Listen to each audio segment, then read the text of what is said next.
might come to mind? Cold? Hockey? Maple syrup? Well, I can neither confirm nor deny these claims. I can say that Canada has a very diverse and unique musical voice. The first European music was heard in Canada in 1534 when the explorer Jacques Cartier landed in the New World and had the Mass sung.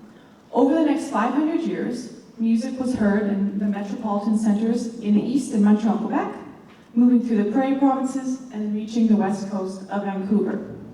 John Burge builds on these traditions. Born in 1961 in Dryden, Ontario, Burge soon discovered a passion for music. He went on to study composition with renowned musicologist and composer John Beckwith. Burge now works as a professor and composer at Queen's University in Kingston, Ontario. In my research, I interviewed the composer and studied his compositions to better understand his style.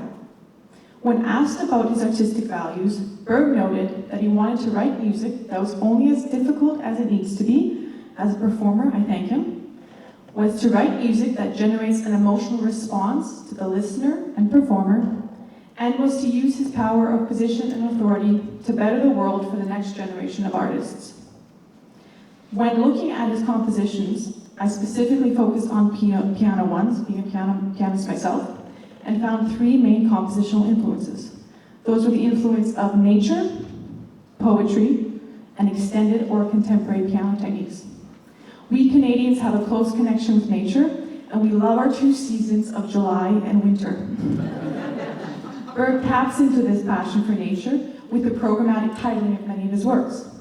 For example, his prelude Hummingbird has a pianist play a flurry of notes up and down the keys to imitate the sound of a bird. The second influence, the influence of poetry, is Burge's most prominent. Burge recently just completed a fifth set of studies in poetry, where he sets pieces to poems by various poets, many of whom are Canadian, such as his friend Helen Humphrey and Margaret Vision.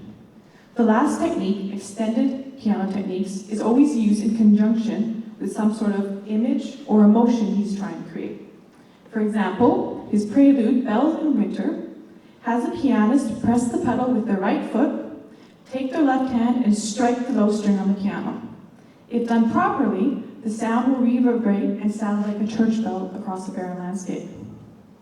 John Burge's continual work as a composer and teacher demonstrate the unique musical voice of Canada. Thank you.